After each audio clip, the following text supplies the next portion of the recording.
Buenas tardes. Falta poco más de un mes para iniciarse los yacimientos de Atapuerca, una nueva excavación, una nueva temporada, será en el mes de julio. Y pocos meses para que Burgos sea la cita mundial en la paleontología, donde se va a celebrar en este congreso en el Fórum y en la Universidad de Burgos. Y para hablar de las dos cosas y de más, porque son buenos conversadores, tenemos a los tres codirectores de los yacimientos de Atapuerca. Buenas tardes, Juan Luis. Hola, ¿qué hay? Buenas tardes, José María. Buenas tardes, ¿qué tal? Y buenas tardes, Eudal. Buenas tardes, Antonio. Muchas veces hemos hablado del ABC de la prehistoria, ¿no? Tenemos un libro pendiente, Arzuaga, Bermúdez, Carbonell. ¿Publicaremos ese libro o...? Bueno, somos jóvenes todavía, ¿no? Sí, sí. Sí, seguro que sí. Algún día. Sí, yo creo que seguro. sí. Saldrá ese libro. Hablamos hace mucho tiempo y yo pienso que sí que puede ser nuestro testamento científico mientras seamos directores, sí.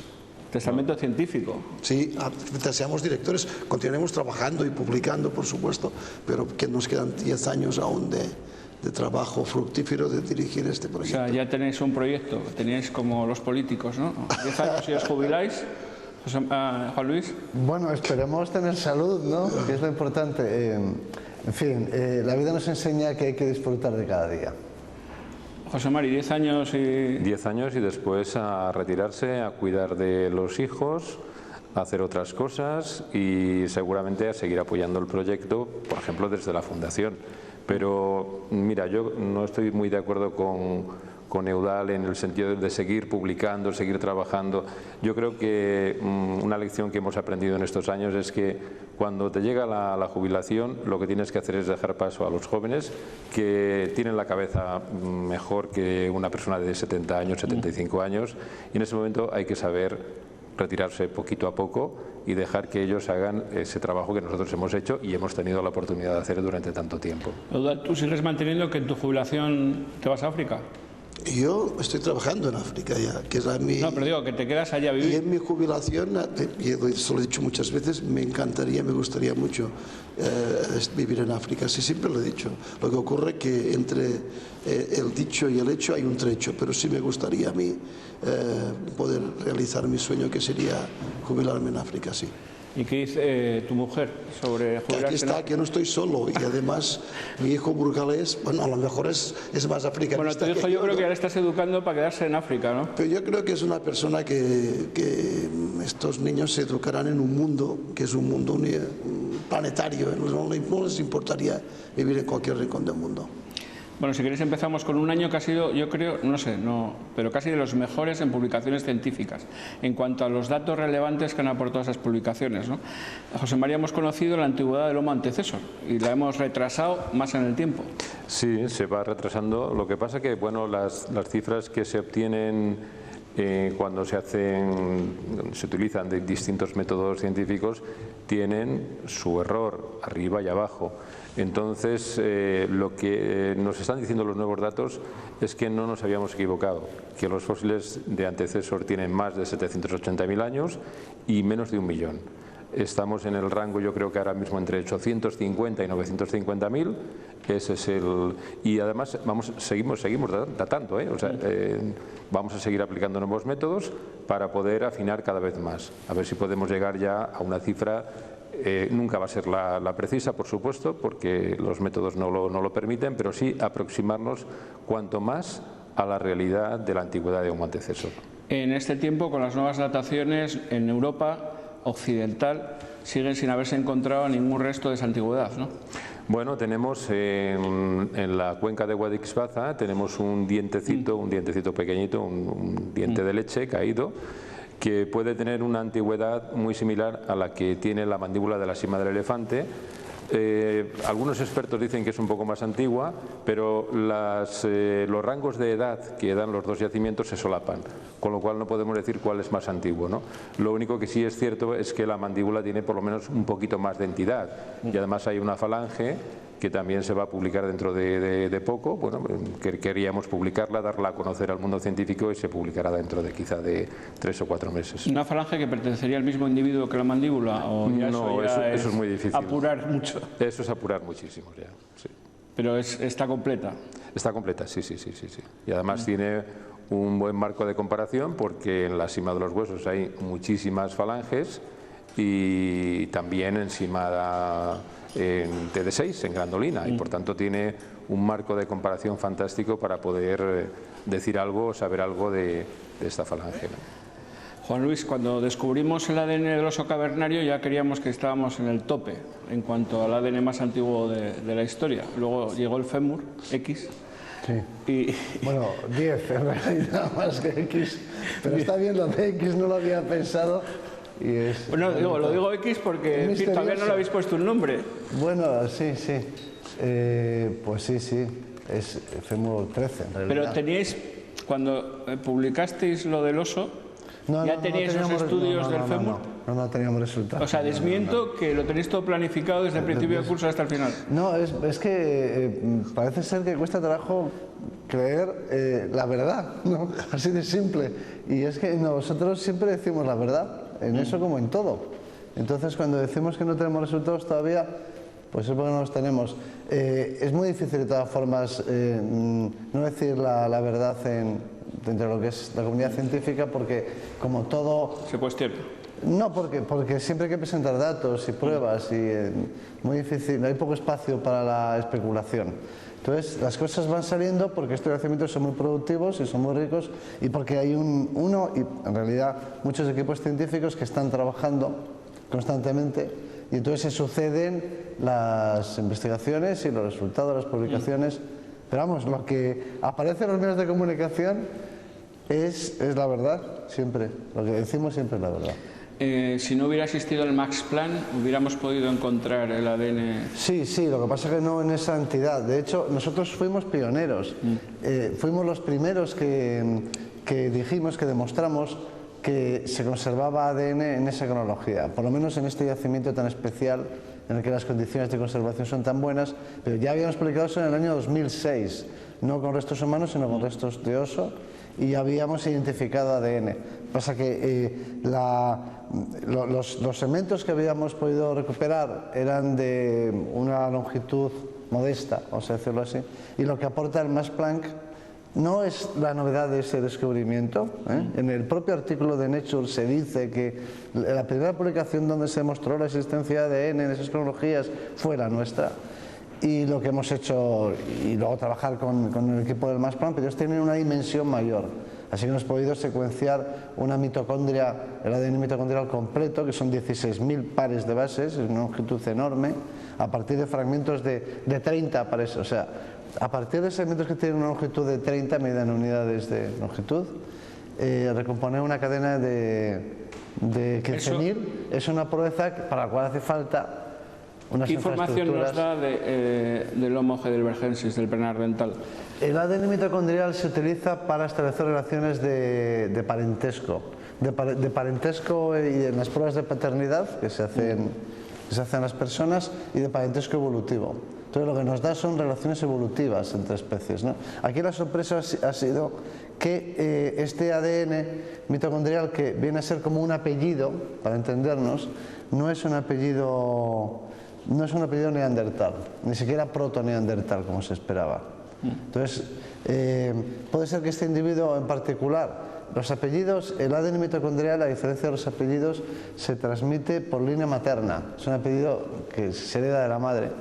Y evidentemente este individuo o su madre no estaba en la línea evolutiva de los neandertales o alguna antepasada materna. Entonces, eso puede querer decir que había varias líneas en Europa que se cruzaban entre ellas. ¿Eso significa que los heidelbergensis no son bernardentales? Yo creo que sí, yo creo que lo son. Yo creo que lo son. Lo que pasa es que no, porque la morfología sí lo indica.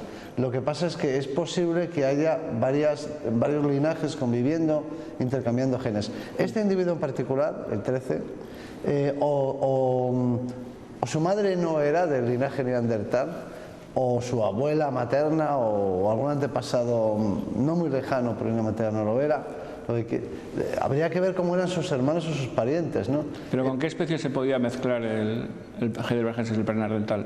¿En España? ¿En Atapuerca? En la península, en el continente, pues no lo sabemos porque no hay más fósiles de esta cronología que los de Atapuerca, pero en el contexto europeo, en esa época, con las cronologías que tenemos, hay líneas, hay poblaciones, esta es la más completa por supuesto, pero hay otras más fragmentarias, que están en la línea de los neandertales y otras que no está en la línea de los neandertales, que se extinguieron sin descendencia, por ejemplo, o los propios denisovanos, ¿no? Los denisovanos, que son muy posteriores en el tiempo, representa uno de esos linajes que no conocemos el origen todavía. Pues el origen al final está en poblaciones más antiguas como el Homo antecesor, de ese estilo, en ese mundo, el mundo de hace 1 millón de años.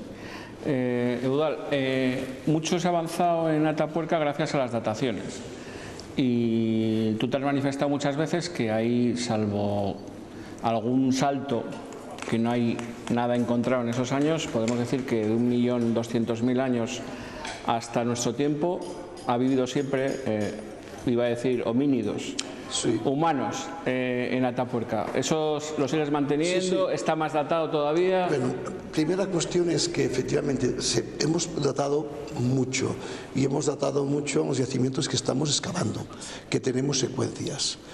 Es decir, que hemos datado, como tú bien dices, desde por los núcleos cosmogénicos hasta 1.200.000 o 1.300.000, porque como dice José María, hay unas escalas que no son muy precisas, y tenemos, por supuesto, materiales medievales y modernos. Es decir, la Sierra de Atapuerca ha sido, por lo que sabemos hasta ahora, excepto en un momento muy determinado, que en Grandolina encontramos su vacío, que es sobre los 600.000 años, no encontramos población. ¿Qué pudo pasar? Yo pienso que puede ser perfectamente un fenómeno de la propia cueva que no ha atrapado estos sedimentos. ¿Por qué?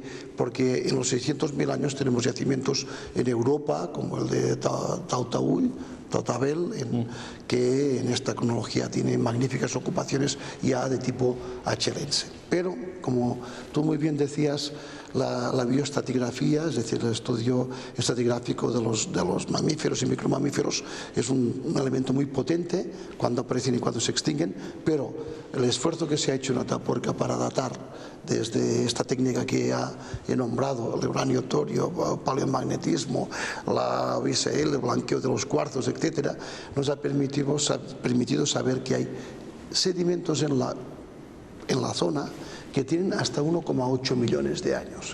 O sea, sabemos que hay sedimentos que rozan los 2 millones de años. Lo que ocurre es que en estos sedimentos no se ha encontrado nunca nada. Y por lo que estamos buscando nosotros, si no cambiamos de alturas en alguna bolsa, sabemos que más de 1,5 millones de años será muy complejo. ¿Qué había en Europa hace 1,5 millones de años? Hace 1,5 millones ¿Solo animales? No, hace 1,5 millones de años en Europa, vamos a ver, si sabemos que existe una población homínida en las puertas europeas, en el Cáucaso, con mucha probabilidad, excepto que esta población se fuera solo, como suele pasar, hacia el este, probablemente alguna población puede haberse ido hacia el este. Es decir, en realidad, al estar en el Cáucaso, ya están fuera de lo que es el continente africano, es decir, que se pueden ya expandir y generar flujos hacia un lado del otro. Si me preguntas mi opinión, ¿qué pienso yo? Mi opinión, mi sincera opinión, con los yacimientos que se han encontrado en Pakistán, con herramientas de piedra, con los que se han encontrado en el corredor de Palestina, en Israel, y que tienen también industrias líticas de piedra, y yo estoy convencido que hay una salida africana anterior a 2 millones de años. Es decir, que aparte de que en África encontraremos herramientas de 3 o 4 millones de años, en Euroasia hay ocupaciones humanas. ¿Qué ocurre? Que primero hemos de encontrar, como estamos haciendo ahora, las de entre 1 millón y 1,5 millones, sí, y después empalmar 1,5 millones con los 2 billones y eso es lo que pienso yo. Eso teniendo en cuenta que no podían atravesar el agua, ¿no? No, el estrecho de Gibraltar es otra cuestión, que después hablaremos.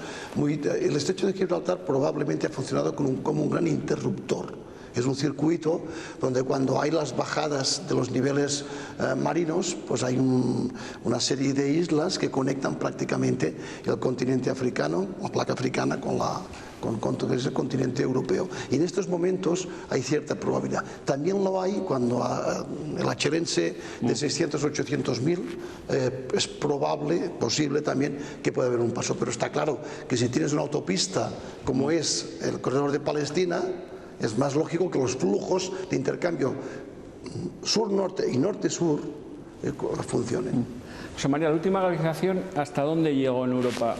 ¿Hasta qué impidió? Porque habláis siempre de ese corredor que va por el Mediterráneo, ese arco mediterráneo, porque se supone que las glaciaciones llegaron hasta el norte de Europa y luego impidieron ahí que hubiera población. Claro, las glaciaciones más intensas cubrieron, me refiero a los hielos, cubrieron todo el norte de Francia, es decir, prácticamente lo único que quedaba libre en Europa para poder vivir pues eran las penínsulas, la península ibérica, la península itálica, la balcánica y poco más, porque pasando los Pirineos ya estaban los hielos tan cerca que el frío era muy intenso, ahí seguramente los humanos pues no tenían mucho que hacer. Por lo tanto, las glaciaciones han jugado un papel muy importante en la evolución humana en Europa, porque lo que han conseguido es que durante miles y miles de años algunas poblaciones quedaran aisladas durante muchísimo tiempo unas de las otras. Es quizá la razón por la cual encontramos tanta variación en Europa en todo este periodo. Algo que nos sorprende muchas veces, ¿no? Decimos, bueno, vamos a ver, el cráneo de Ceprano encontrado en Italia es tan distinto de los cráneos encontrados en el yacimiento de Totabel o de los cráneos encontrados en Atapuerca, si realmente la cronología no es tan distinta, ¿no? ¿Qué sucede? Pues sencillamente han estado aislados miles y miles de años. Claro, nosotros nos pensamos que, claro, nosotros como estamos... Pero podían sobrevivir en las condiciones que ellos tenían, ellos no tenían este impresionante... zamarra que tiene no. Es que bueno, hay una cosa muy curiosa. Claro, nosotros pensamos en la actualidad, en el hombre de hoy, ¿no? Pero claro, vamos a ver. Era peludo, por lo menos. Bueno, y más, yo diría más, ¿no? Por ejemplo, cuando pensamos en un corzo o en un, no sé, en un ciervo o cualquier otro animal que está viviendo en la sierra con el frío que hace en Burgos en la actualidad, y decimos, ¿cómo puede sobrevivir? Bueno, pues tendrá su capita de grasa, su pelo, su tal, y pueden estar tranquilamente, pues como están las reses cuando nieva y las vemos ahí tumbadas tranquilamente en la nieve, bueno, no pasan frío, no están tiritando, ¿no? Pues lo mismo nos pasaba con nosotros, ¿no? Juan Luis, tú que eres amigo, bueno, los tres de Chris Stringer, que vendrá pronto con un grupo de National Geographic a conocer los nacimientos de Atapuerca, ¿cómo llegaron a la Gran Bretaña? Porque ahora se está... Andando. Porque en la época, la época en la que se acumula una enorme cantidad de hielo, de agua en forma sólida, en forma de hielo, el nivel del mar desciende. Igual que con la fusión de los hielos que está produciendo ahora a causa del calentamiento, el nivel del mar asciende. Durante las glaciaciones el nivel del mar descendió más de 100 metros. Lo que quiere decir que todas las plataformas continentales quedaron emergidas y se puede pasar andando tranquilamente desde Francia. ¿De qué época estamos hablando? Bueno, las glaciaciones se han producido en el último millón de años 10. O sea que se alternan los periodos en los que Inglaterra queda comunicada. Lo que pasa es que cuando Inglaterra queda comunicada, toda Irlanda, prácticamente toda Irlanda y la mayor parte de la isla de Inglaterra, Escocia y Gales queda cubierta por el hielo, con lo cual en realidad queda un espacio, una superficie bastante limitada para que vivan las personas, pero los homínidos. Pero vamos, aunque les cueste reconocerlo, por estar en la plataforma continental, Gran Bretaña es parte de Europa geográficamente. Sí, ya se ve que con la libra todavía no se han puesto de acuerdo. Pero claro, a veces cuesta pensar, ¿no? Como fueron caminando por allí. Nuestros antecesores eran grandes caminantes, me da la sensación, ¿no? Pero en eso es que hay una dimensión que es la dimensión temporal. ¿Cómo iban hacia el hielo? ¿No? En realidad, bueno, iban ocupando todo el espacio del que disponían. Pero no hay que pensar en términos de migración. A veces se piensa que es que se ponían en marcha y hacían con un propósito, con una dirección para hacer un viaje. Pero en realidad las cuentas son muy simples. Con que en cada generación humana los hijos se alejen de sus padres 100 kilómetros, que es una distancia que se puede recorrer en 2-3 días, los que hacen el Camino de Santiago, ¿no? A lo largo de toda una vida, de toda una generación, se amplíe la familia 100 kilómetros, que no es nada. Eso quiere decir que en las 4 generaciones que tiene un siglo, pues son 400 kilómetros. Eso multiplicado por 10 siglos, Sí, es como decir Es que... una distancia como de Madrid a San Petersburgo. O sea que, aunque... Pero es que nosotros vivimos en el tiempo real ahora de las semanas, los días, las horas y esto... Pero en términos de generaciones, en 1000 años se puede ocupar un espacio enorme. ¿Y por qué, en cualquier caso, por qué eran tan animosos, digo, para salir? ¿Por qué querían salir de África? No hay una, no, es lo que está diciendo Juan Luis, no salen de África, se expanden. O sea, África, ellos es lo mismo África que... El concepto de espacio es un concepto muy moderno, hasta que hay mapas no existe. Es decir, tienes que tener un mapa, tienes que saber para ir a algún sitio, tienes que tener la determinación. Sí, pero llegar de Kenia a China... no, pero bueno, pero lo que dice Juan Luis, llegar de Kenia a China, aunque hagan 1 kilómetro al año, sí, 1 kilómetro cada 100 años, en 100.000 años, 100.000 kilómetros, puedes dar tantas vueltas a la Tierra, 4 o 5. O sea, este no es el problema. La cuestión importante que de la relación con el clima y la ocupación, en mi opinión, y esto me di cuenta yo, y para mí fue un gran laboratorio cuando estuve en Asia Central, en los Loes, vi que esto es un problema de flujo y reflujo. O sea, había unos paleosuelos que representan antiguos bosques que se pudrieron, se formó material orgánico, y esto indicaba, y justo siempre que había un nivel de estos rojos de antiguas zonas arbóreas y de matorral podrido, había humanos. Y en cambio, cuando venía el frío seco, que había toda la deflación de sedimentos de las montañas, no había nadie. Es decir, yo pienso que los homínidos han ocupado todo el planeta. Lo que ocurre es que cuando hay buenas condiciones se mueven, y cuando hay malas condiciones pues retroceden o también desaparecen si no pueden ir hacia atrás. Es decir, la ocupación continuada solo la puedes tener en África y en las zonas meridionales de Euroasia. O sea, lugares donde se dan unas condiciones de estabilidad. Pero donde no hay estabilidad, pues los grupos mueren. Yo estoy convencido de que hay una gran discontinuidad en la ocupación euroasiática. Es decir, sobre todo cuando los flujos hacia el norte se relajan las poblaciones y la demografía se reparte, y después cuando tienen que volver a reagruparse, porque los territorios, yo no pienso que un Homo antecesor de hace 1 millón de años pudiera vivir en una temperatura media de 20 o 30 bajo cero, lo dudo mucho, sin conocer el fuego, pero en cambio ya los magdalenienses, que son nuestra especie, han vivido en territorios en Siberia con temperaturas medias de 40 bajo cero, con cabañas con 8 hogares alimentados continuamente, pero era una adaptación tecnológica. Lo que decía antes José María, tú puedes adaptarte a un clima como el de Burgos, pero si en Burgos bajara a 40 bajo cero sería muy difícil adaptarte. ¿Os habéis planteado alguna vez cuántos habitantes puede haber en la Tierra hace 1 millón de años? Yo entiendo, sin contar América, claro, porque hasta allí no llegaron todavía, pero en Europa, Asia, África... Sí, los demógrafos han trabajado en estos temas, pero hablan de densidades muy bajas, ¿no? de poblaciones. Por ejemplo, un grupo de 10, 15, 20 individuos pues pueden ocupar un territorio de 10 kilómetros o 20 kilómetros en circunferencia, ¿no? Y eso en los sitios buenos.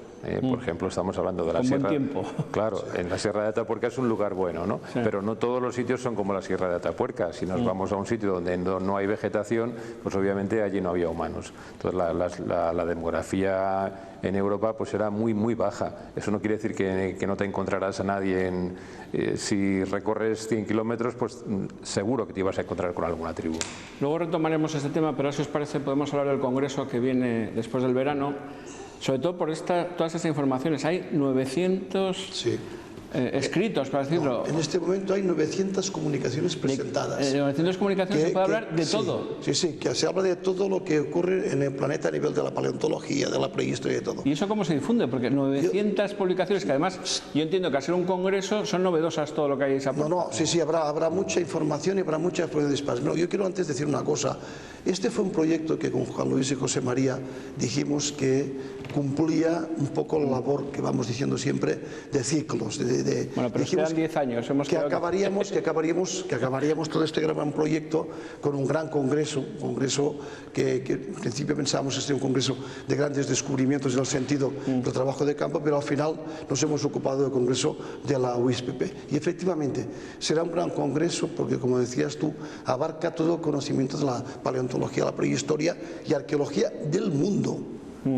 Y también, por supuesto, el Holoceno, no solo nuestra riqueza fundamental, que es el sino también del Holoceno. Y efectivamente hay ya mandadas, el 25 acaba el plazo, 910 comunicaciones que pertenecen a 120 sesiones que habrá en este Congreso, que habrá 25 sesiones a la vez. Se celebrará en la universidad y también serán asambleas en el Fórum de la Evolución. Y además hay una cosa de este Congreso, yo pienso que importantísima, y en este sentido bastante tipo Atapuerca y única a nivel cualitativo, que hay entre 14 y 15 journals que ya están pactados los jefes de sesión para publicar. Es decir, en este Congreso se para los que no somos de ciencias, que sí, que son estas famosas publicaciones que tienen que tener pues referencias, que están en el Science Citation Index, en el JRC. Hay 14 15 pactadas de sesiones. Vamos, que como la falange de José María. Efectivamente, y esto cambia el nivel cualitativo de estas WIS-PP, donde lo que se hacía siempre era publicar las actas, y quiere decir, sin pasar por referees, sin pasar. Y nosotros quisimos, y en este caso apretamos para que los jefes de sesión, estos 125 científicos, buscaran la manera de que esto tuviera una trascendencia científica. Es decir, que probablemente será muy citado precisamente por la cantidad de artículos científicos. No será el de más número de arqueólogos, paleontólogos y prehistoriadores. Nosotros estuvimos todos en una Italia que fue tremendo, pero probablemente sea a nivel cualitativo el que dé una información científica. ¿Y podéis adelantar algo de por dónde van los tiros en cuanto a esas publicaciones? Sí, sí podemos decir. Bueno. Por ejemplo, lo que hemos estado hablando aquí. Hay de cómo se ocupa Euroasia, hay de las sesiones que haremos, por ejemplo, que serán sesiones sobre Atapuerca. ¿Vosotros en qué vais a centrar? Vosotros tres. Bueno, nuestras cosas, ¿no? Nuestras aportaciones y nuestras contribuciones. Ya sé que desvelar cosas que no están todavía publicadas no es fácil. Pero bueno, ¿en qué temas? Estos... Pues no sé, por ejemplo, es difícil, porque son tantas las líneas de investigación, pero se presentan cosas, primero que abarcan todos los periodos de la historia que están aquí registrados. Hay muchísimas cosas muy interesantes del fenómeno de neolitización, la llegada y expansión de la agricultura y de la ganadería en Europa y la transformación del medio.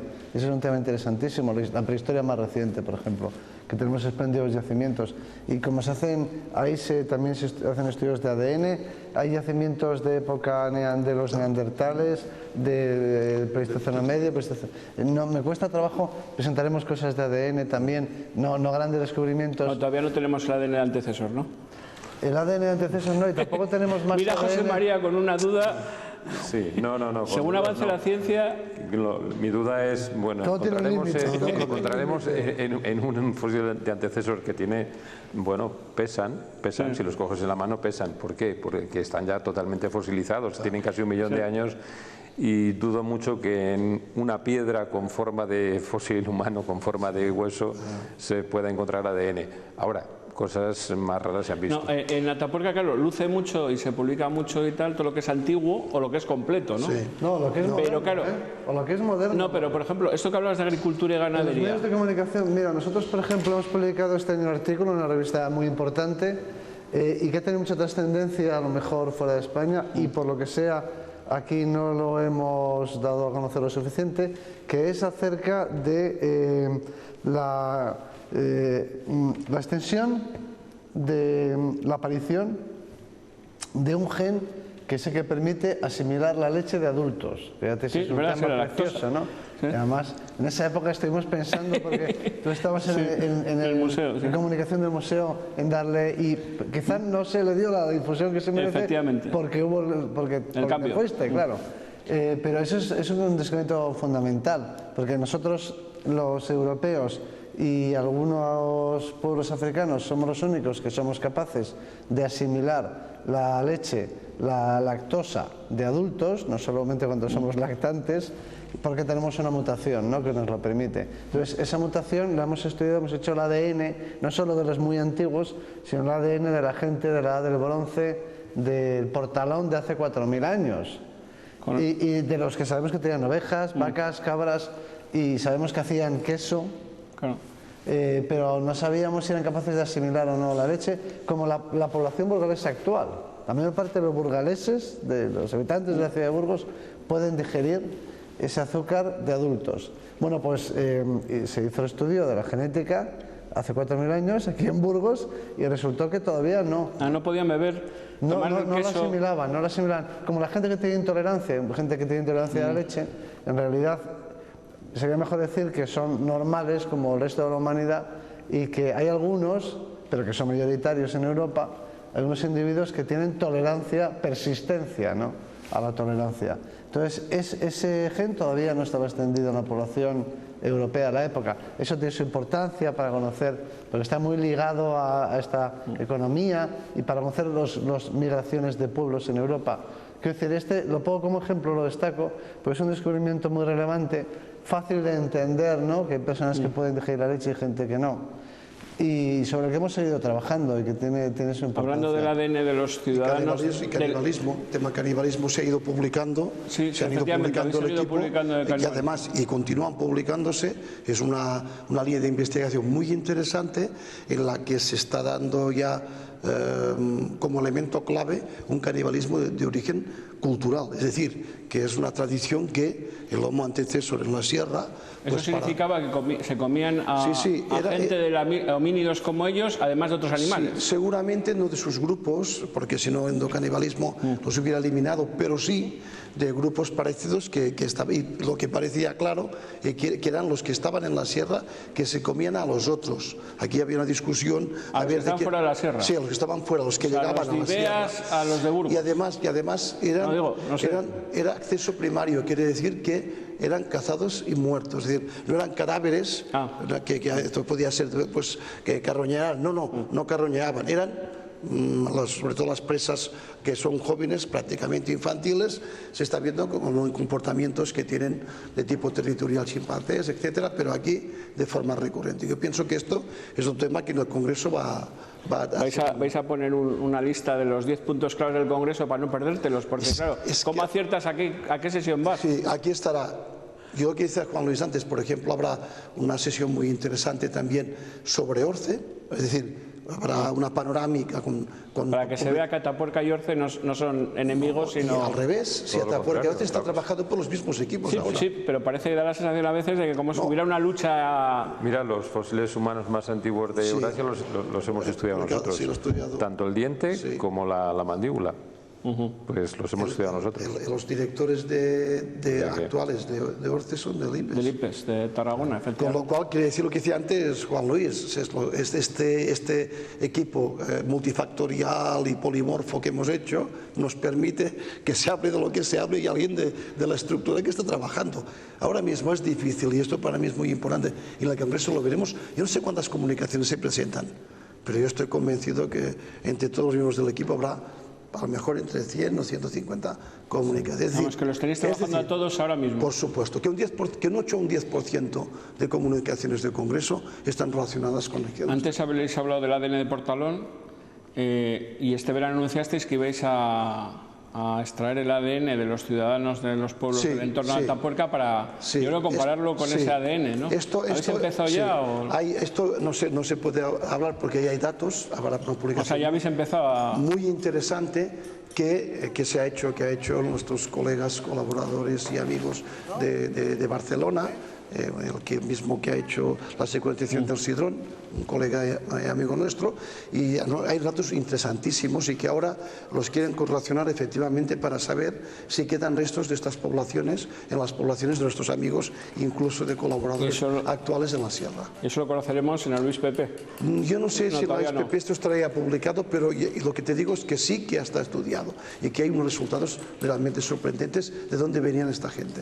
Bueno, y además de las 900 sesiones, bueno, 900, ¿no? ¿Se leen todas las? Sí, las que hay 900, por ahora hay 910, nosotros calculamos que estaremos más por el entorno de 1200 o por aquí, 1300. Que imaginaros qué trabajo significa, porque se van a publicar obviamente los resúmenes, y nosotros vamos a editar un libro sobre la prehistoria de la península ibérica y sobre la protohistoria, es decir, que además se complementará con la puesta a punto de todo lo que ha sido la prehistoria y la protohistoria ibérica. ¿Y los ciudadanos de Burgos veremos más restos en el Museo de Homo Antecesor? Bueno, esos días. De Homo Antecesor, bueno, hablo con Juan Luis y con José María. Sí. Hombre, es un reto. De Homo Antecesor, a mí lo que me gustaría es poder ver ese nivel TD6 completamente abierto, ¿no? Por lo menos a lo largo de mi vida científica, ¿no? Como decía, bueno, vamos a tardar un poco, porque sí, ¿cuántos metros nos quedan? Bueno, nos tiene que dejar Eudal primero y más rápido por arriba. Oye, no nos queda mucho, ¿eh? No sé, mira, como decía Juan Luis, tenemos que llegar primero con buena salud, claro, eso es lo importante. Sí. Yo ya me conformo simplemente con verlo, pues casi como un aficionado que llegará allí y veré cómo se excava. Porque yo creo que en las 9 campañas que me quedan como profesional creo que no lo voy a ver. Yo creo que tú dijiste que yo podría ser una orgía encontrarse. Sí, desde luego científica lo va a ser. Y va a revolucionar seguramente mucho de la prehistoria de aquí a quizá 15 años, ¿no? Yo pienso que en el Museo de la Evolución, como tú dices, lo bueno de Atapuerca continuar llegando, pues continuo. No, pero digo, este verano, como tío Luis Pepe, va a haber una exposición sobre África, pero no sé si vais a poner algo sobre Atapuerca. Sí. Bueno, se iba a poner algo sobre, espero que el director científico museo que tengo aquí esté a favor. Esté a favor y me lo diga pronto, porque tenemos mucho trabajo y espero que me lo diga pronto, pero vamos a hacer una cosa muy modesta. Exactamente. Una cosa muy modesta. Pero en cualquier caso serán restos originales de la especie del primer europeo. Está claro. Sí, tendría que ser así. Tendría que ser así, aunque fuera durante una temporada, porque ya sabéis que la mandíbula de la elefante está en unas condiciones bastante deplorables, ¿no? La pobre sufrió bastante durante 1 millón y pico de años que estuvo enterrada allí, y los dientes están separados de la mandíbula porque mantenerlos puestos pues supone que hay que pegarlos y en fin es muy complicado, ¿no? Pero bueno, que al burgalés se le puede escapar un poco lo de África, aunque la exposición esa que habéis inaugurado y que está ahora en Madrid es excelente. Pero claro, si ya le dices que tiene unos restos originales además de Atapuerca, puede aportar más durante este verano, ¿no? Antonio, no tengas prisa. No, si yo prisa no tengo. Nosotros sí que tenemos por excavar TD6 y que podamos verlo, que yo creo que los codirectores actuales se lo merecen, por lo que, y lo veremos, estoy convencido que lo veremos excavar o lo excavaremos. Lo estoy diciendo, que cuando se excave TD6, los 4, 5, 6 años que durará la excavación en extensión. Solo nos quedan 4 años para llegar a TD6. No, la excavación de TD6, es decir, cuando ¿Pero cuánto nos queda para llegar a TD6? Yo creo que poco, 8 o 10 años, justo llegaremos. Llegaremos porque, fijaros, los paleontólogos tenéis bastante paciencia. Dentro de 10 años, cuando se me he jubilado ya casi. La cantidad de fósiles que van a salir, como decía, será otra orgía como ha sido y viene siendo la cima de los huesos. Es decir, que Atapuerca, después de 40 años de trabajo, tendrá otra vez otro punto álgido por la cantidad de información arqueológica, que esto se da prácticamente no se da en ningún yacimiento en cronologías tan distintas. No, pero yo os comentaba lo de la exposición, porque ponerse cara a cara con el cráneo 5, con la pelvis o con el chico de la grandolina, sabiendo que son originales, pues es una sensación diferente, ¿no? Sabiendo que tiene medio millón de años, 800.000 años. Igual que el pie, ahora que la reconstrucción del pie Heidelbergensis, que va a llevar a la selección al Campeonato del Mundo otra vez más. Y si me permites un apunte, no mucha gente que viene a Burgos a ver el Museo de la Evolución sabe que son originales. Esto lo vengo diciendo hace mucho tiempo. La gente tiene que salir de su ciudad sabiendo que viene a ver originales, porque si yo voy al Museo del Prado, yo no quiero que me pongan una reproducción de las pinturas de Velázquez, yo quiero ver los originales, como es obvio, ¿no? Bueno, pues cuando una persona viene al Museo de la Evolución Humana, si le dices, mira, vas a ver unos originales que tienen medio millón de años o 1 millón de años y que son nuestros ancestros o nuestros primos y demás, yo creo que eso tiene un grandísimo atractivo. Y muchas veces se me dice, no, a los visitantes se les informa que van a ver originales cuando atraviesan la puerta de... Yo creo que eso debería cambiarse. Sí, hay una cosa que insistir todavía más, aunque muchos ya lo saben, y vienen precisamente al museo para ver esos originales. Es una de las polémicas también de este año ha sido los fósiles originales precisamente que se están investigando todavía, y que los tienen diferentes centros porque todavía están trabajando con ellos, ¿no? Sí. Pero en eso también tenéis vosotros marcados una meta, ¿no? Por ejemplo, los de TD10... Nosotros tenemos marcados, y creo que ya lo dijimos, efectivamente, y lo hemos contado muchas veces para que la población sepa que los fósiles se han de extraer para estudiarlos, no para meterlos en el museo. Una vez estudiados, por supuesto, una vez publicados para que la comunidad científica pueda tener la información para sacar deducciones y explicar la evolución humana. Efectivamente, nosotros ya planificamos de siempre que todos estos fósiles, que todos quiere decir todos, obviamente vayan a parar a la estructura de la evolución, al museo, al CNI, y allí se pueda pues tener todo el control. Se puede, esto con José María, trabajar, pero hace falta que todo este material se haya podido trabajar. Y esto lo están haciendo ahora mismo estos equipos. Nosotros estamos convencidos que, lo dijimos, que en 3 o 4 años prácticamente el 80% del material. Porque además ya cuando vengan ya vienen limpios, datados, estudiados, esto, con su ficha. Antonio, esto es otra cosa que tampoco sabe la población, lo que cuesta la extracción del fósil, la intensidad del trabajo en la cima, en la glandolina, en la trinchera, en cualquier sitio. Y después, cada uno de estos fósiles ser limpiado. Y muchos de estos fósiles, un porcentaje reconstruidos, y muchos otros restaurados y preservados, para que tengan la consistencia y tengan la morfología. Y esto, cuando estos fósiles vengan aquí, solo será un trabajo de almacenar, pero que vendrán restaurados, inventariados, seguramente ya en muchos casos escaneados, dibujados. Con lo cual, todo este ingente trabajo de los últimos 20 años tendrá un brillante final que tiene que ser que todos estos fósiles estén aquí. Ya sé que en el museo está expuesto el cráneo más completo, que es el 5, el de Miguelón. No sé, pero a mí me gustaría ver todos juntos ahí un día, los de la cima de los huesos. Sí, a mí también. Están en construcción, como por eso digo decirse, ¿no? Pero claro, no sé, cuando termine la excavación... Cuando cerréis la cima. No, cuando termine la excavación será cuando ya estén del todo completos. Pero claro, nunca sabes si vas sobre la marcha, pero se va publicando, se va viendo el proceso de reconstrucción. Se pueden, sí, es una excelente idea irlos presentando, pues no sé si a todos, porque de algunos hay un resto, hay poco, de otros hay más reconstruido, ir haciendo un seguimiento. Pero cada año presentáis el de la cima, algún resto de cráneo. Claro, bueno, porque son los más fáciles de interpretar para el público. Para empezar, no, y también de huesos del esqueleto. Y eso es lo que va saliendo año a año. Y entonces los restos se van completando. Entonces sí que me parece una buena idea hacer un seguimiento y presentando el estado de reconstrucción, ¿no?, en el que se encuentran diferentes piezas del esqueleto. A mí me parece que convertir el museo en general en un osario como tal no... Bueno, hemos quedado que era un museo del hombre. Exacto, y tiene muchos más valores, pero sí que se deben utilizar los materiales que aparecen para contar historias. Básicamente un museo lo que tiene que hacer es contar historias. Y en el mundo de la prehistoria hay muchas historias que tienen que ver con las enfermedades que padecían, cómo era su desarrollo, cómo era su anatomía, ¿no? Entonces, los fósiles tienen que servir no para exponerlos como si estuviéramos en un osario, en una catacumba, ¿no? Que eso no dice nada, ni siquiera impresiona mucho, pero sin embargo, utilizando este material, podemos contar historias interesantísimas, como las diferencias que había entre hombres y mujeres, por ejemplo, cómo eran los partos. O sea, yo lo enfocaría más hacia lo temático, ¿no? hacia historias un poco más concretas o comparación con otros yacimientos.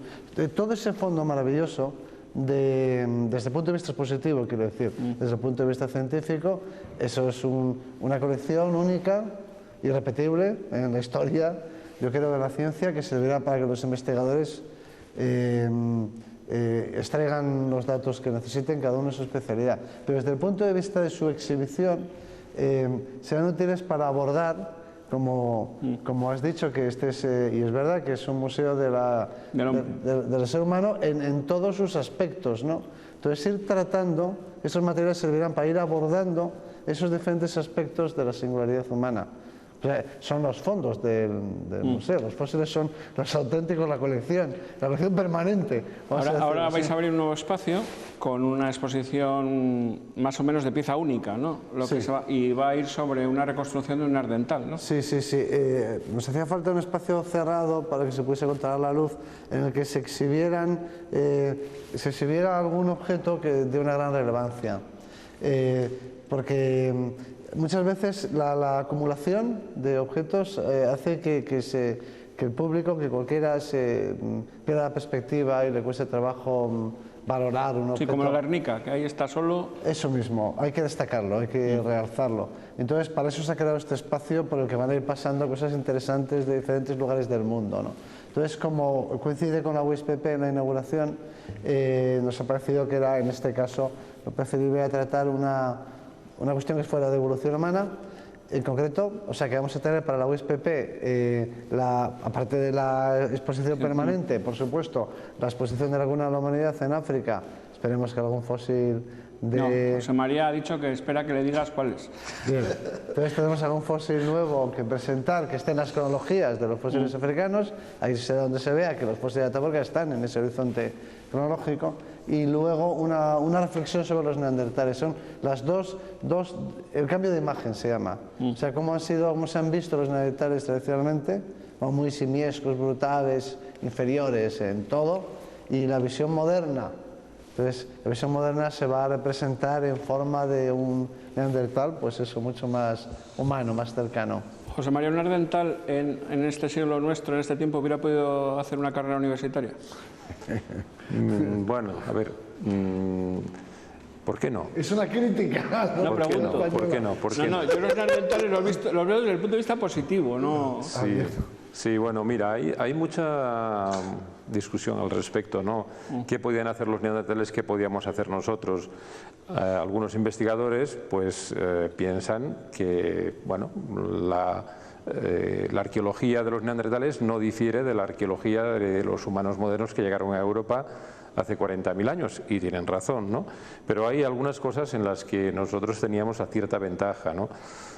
Discutir sobre esto, pues podríamos estar aquí horas y horas discutiendo, y seguramente se puede hacer un congreso o una de las sesiones de este gran congreso que se va a celebrar en Burgos en el mes de septiembre, ¿no? La capacidad intelectual de los neandertales. La única cosa es que realmente nosotros estamos aquí y ellos ya no están. Por ejemplo, hay dos investigadores que acaban de publicar un artículo en el que hablan de una nueva hipótesis. Dicen, bueno, ahora nosotros sacamos nuestra hipótesis que consiste en explicar que los humanos modernos asimilamos biológicamente a los neandertales. Es decir, que nos mezclamos con ellos y ellos desaparecieron sencillamente porque, como eran muy poquitos, pues prácticamente ya no están, ¿no? Esto viene a colación a lo que me has preguntado antes sobre el tema de la demografía. Los neandertales no eran unos cuantos, los neandertales eran muchos los que vivían, muchos, en fin, menos que habitantes tiene Castilla y León. Pero bueno, en cualquier caso no eran pocos. Por lo menos los yacimientos que hay son muchos, y por tanto una asimilación de una gran población por parte de una población pequeña, porque siempre hay que pensar que los invasores son pocos. En cambio, los que permanecen, los que son autóctonos en una población, son bastante numéricamente mayor, ¿no? Así que yo no creo en una asimilación. Yo creo que algo sucedió, no sé qué pasó, pero lo cierto es que nosotros estamos aquí y ellos no. Pero desde luego no me creo yo lo de la asimilación biológica, es decir, que eran 4 gatos que estaban por aquí, nosotros llegamos en avalancha, éramos miles y miles, y nada, nos cruzamos con ellos y los hicimos desaparecer. De momento eran más. Yo creo que no. Yo creo que esa hipótesis para mí yo la descartaría directamente. Tecnológicamente los neandertales empiezan a colapsar. Los neandertales tienen un momento a nivel de complejidad tecnológica que acaba sobre los 55.000. O sea, en momentos muy buenos, sobre todo en el estadio isótopico 5, hace 120, está muy desarrollado, es una tecnología muy buena, construyen un ajuar increíblemente evolucionado. Esto dura, por ejemplo, en el Romaní ahora estamos sacando industrias de láminas de los neandertales tremendamente bien hechas, y casi al 50.000 hay un colapso. Estas industrias se vuelven toscas, son industrias que no son muy bien configuradas, y está indicando que está ocurriendo algo en aquel sistema neandertal que les lleva a un cambio en la forma de adaptarse. En mi opinión, cuando llegan los sapiens, los neandertales están realmente en un proceso de colapso, de retirada, en una crisis de tipo económico, ecológico, social importante. Es por eso que se puede haber esta sustitución. Si no, lo dudo. Pero además hay una cosa interesante, por ejemplo, que nosotros hacíamos, los sapiens, y que los neandertales no hicieron. Mira, los neandertales vivieron en prácticamente toda Eurasia, se expandían cuando las condiciones lo permitían. Incluso un colega nuestro nos dijo un día, seguramente los neandertales se bañaron en el Pacífico, es decir, que aparcaban desde el Atlántico al Pacífico, ¿no? Porque claro, si se cruzaron con los denisovanos que están en Mongolia, tampoco están tan lejos del Pacífico, ¿no? Pero hay una cosa muy importante, los neandertales nunca cruzaron ningún brazo de mar. En cambio, los humanos modernos, cuando nos expandimos, llegamos hasta Australia, llegamos hasta muchas islas del Pacífico. ¿Hicimos barcos los primeros sapiens? ¿Hicimos barcos? Sí, sí, claro. Y pescábamos atunes. Hay artículos que lo prueban. ¿Cuál es el salto? ¿Es un salto solo temporal el hecho de que nosotros, los primeros humanos sapiens, seamos capaces de fabricar ya no solo herramientas pequeñitas, sino hacer un barco, por ejemplo? Yo pienso que un neandertal es capaz de hacerlo. Y de hecho, por ejemplo, en todo lo que es la parte que representa la simbólica, los neandertales tenían toda esta parte simbólica muy desarrollada. Piensa que los sapiens de hace 80.000 años tampoco pintaban ni eran... O sea que el despegue se produce justo entre la extinción o este colapso. Los neandertales, si no hubieran colapsado, es mi opinión, por su estructura... Seguirían viviendo ahora. Doméstica, sí. Estoy convencido. Si no hubiera habido fenómenos que pueden ser ligados a cuestiones de tipo genético, biológico, cultural, si no hubiera tenido el impacto sapiens, seguramente neandertales... O sea, habrían hecho una carrera en este tiempo. Sí. ¿Y por qué no? Hay muchos sapiens que no la hacen. Claro. No, sí, o que la hacen. Vosotros sois profesores, yo no voy a opinar ahora de los alumnos de la universidad. Saltando a los neandertales en Atapuerca, ahora ha habido una reciente publicación de una miembro de vuestro equipo, Marta Navazo, sobre descubrimientos de industria lítica en neandertales. ¿Se van a encontrar neandertales? Es la pregunta de todos los años. ¿Restos humanos? Bueno, no, es que...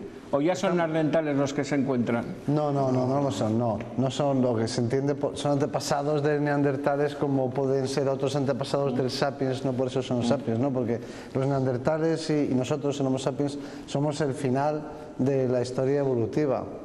Entonces todo lo que hay antes tiene alguna relación genealógica con lo que vendrá, con lo que es este final, ¿no? Entonces hay antepasados neandertales y de sapiens, pero todavía no lo son. El neandertal como especie es una cosa relativamente reciente. Todo lo anterior se puede relacionar en términos de parentesco, pero muy lejanos. Neandertales han aparecido en Burgos y no lejos, y por parte de investigadores a vuelo de pájaro, pues a lo mejor 30 kilómetros de la Sierra de Atapuerca, que es Valdegoba. En el yacimiento de Valdegoba, por parte de investigadores del equipo de Atapuerca, se han producido descubrimientos, entre otros, de una mandíbula muy interesante y otros restos humanos de neandertales. O sea, neandertales en la zona se conocen y hay restos importantes. Estos de Valdegoba son muy importantes y están bien cerca, en Güermeces. O sea, no hay que recorrer una gran distancia.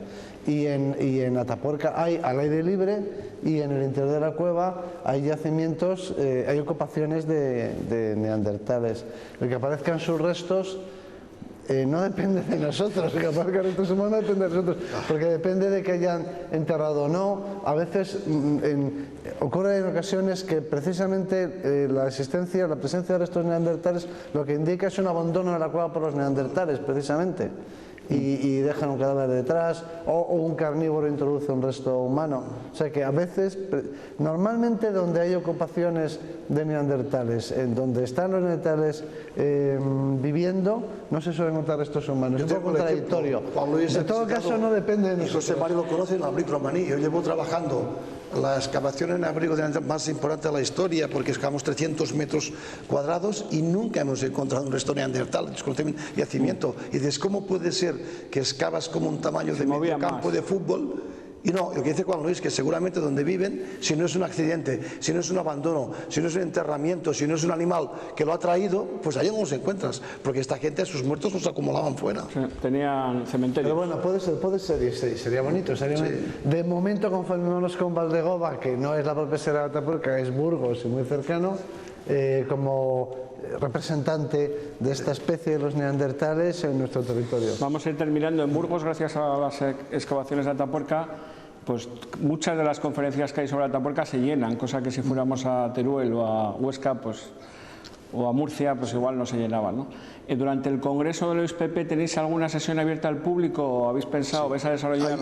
Hay una sesión que será precisamente en idioma español, porque las conferencias que serán para especialistas generales, pero serán obviamente en inglés, y se ha pensado en hacer una, que era nuestro amigo Lanata, que es un gran especialista que estudió en Oxford y que está en argentino, que trabaja sobre poblamiento temprano en América. Es decir, habrá, creo que son 6 conferencias magistrales y ahora no, que estarán representados todos los continentes. Se hablará de Oceanía, se hablará de Euroasia, se hablará de América, se hablará de África y se hablará de Europa. Y ellas estará abierta al público. Y esta estará abierta al público, las demás también en la universidad, pero serán más de carácter, pero estarán abiertas. Pero esta se quiere hacer en un espacio, se pensaba, si en el museo o obviamente en el Foro de Evolución, para que todo el mundo pueda participar de esta...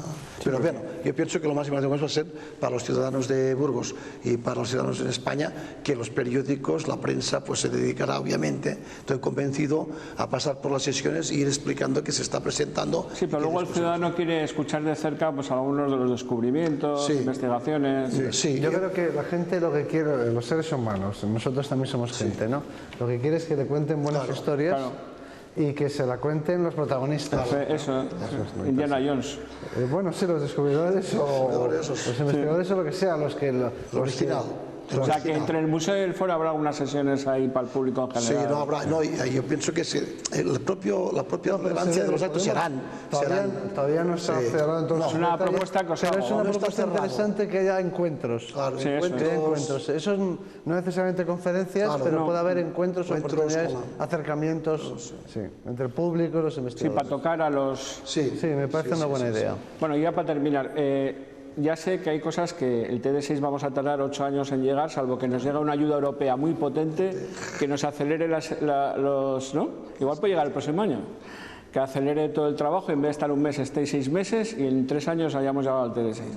Pero aparte de eso, si fuera un sueño, en esta campaña de 2014, en esos 25 días que vais a estar, porque va a ser menos tiempo para preparar el UISPP, ¿qué os gustaría encontrar cada uno en vuestro entorno, ¿no? De donde estáis trabajando ahora mismo en Atapuerca?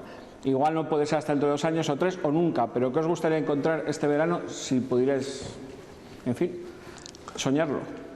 José María. En mi caso, como estamos trabajando en el nivel 4, TD4, estamos en TD4. Hay que empezar a repetir TD4. Sí, bien. En TD4 en la base ya sabes que el año 90-91 se encontró una especie de casi de manta de fósiles de rinocerontes, caballos,